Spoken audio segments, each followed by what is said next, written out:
forward. By the early 60s, we had captured a device. It was actually during the Vietnam era, and we captured a Russian device called the LIDA machine, L-I-D-A, which was actually looked at by a guy named Ross Addy, one of the leading researchers, again, for military. He looked at this, and it was used for putting military prisoners of war into trance-like states using flickering lights and sound and electromagnetic field oscillations so that you would get in a very relaxed state, in a state where they could extract intelligence much more efficiently from you.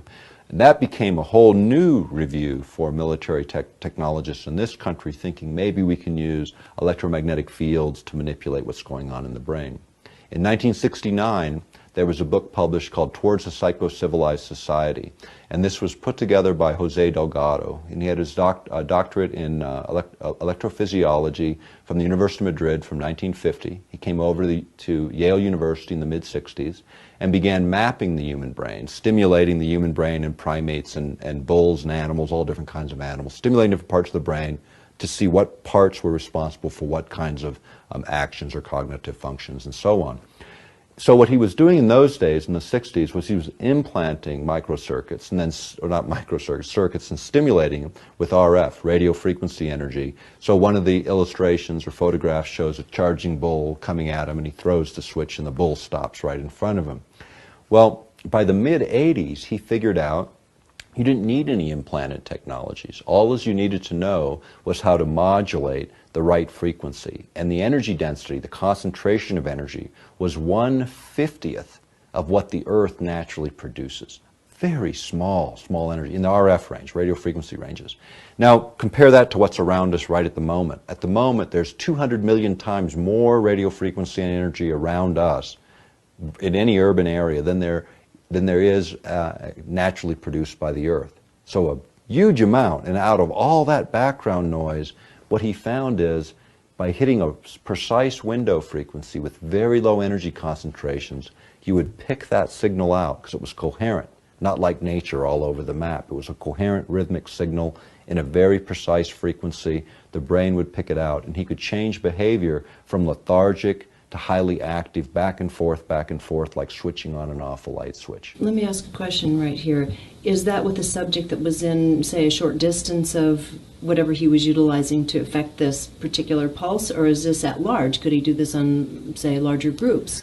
You could do it on an individual basis or a very large basis. In fact, if you go back to the work of J.F. Gordon MacDonald, he was a geophysicist at UCLA, and he was a science advisor to Lyndon Johnson. He wrote a chapter in a book called Unless Peace Comes, and the chapter was called How to Wreck Your Environment. But within that chapter was a section that said, if we could ever learn how to electronically stroke the ionosphere, this layer that begins about 30 miles above the Earth's surface that's electrically charged, if we could ever figure out how to electronically stroke it, he said, to get it to send a signal back to the Earth, we could affect the behavior of people over huge geographic areas on a hemispheric basis.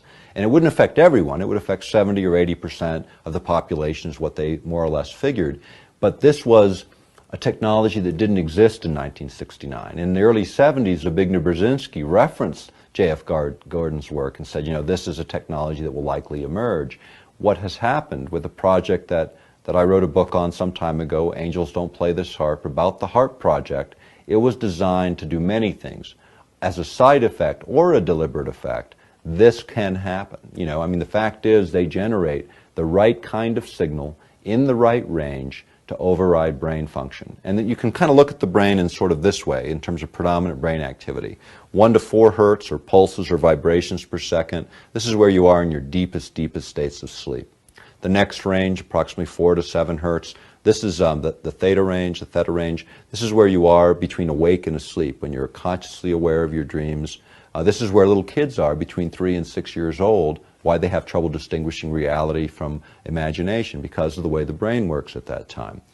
A little bit further up, you have the alpha range, 7 to, say, 11, 12 hertz in that range. This is where you are when you're in the zone, when you're doing your art, your reading, your research, when you're really focused. You know, that's where you want to be. And then above that is the beta ranges, where people should be when we're actively having this kind of a dialogue. And then high beta is where you are in your agitated states. If you think about affecting the brain by analogy, similarly to dialing a radio station. You know, when you dial through the radio station, most of the energy is just static. You're static between the stations. When you get on station, you get resonance, harmony between the transmitter and receiver, and you get a nice clear signal. The same is true in the human body and the human brain.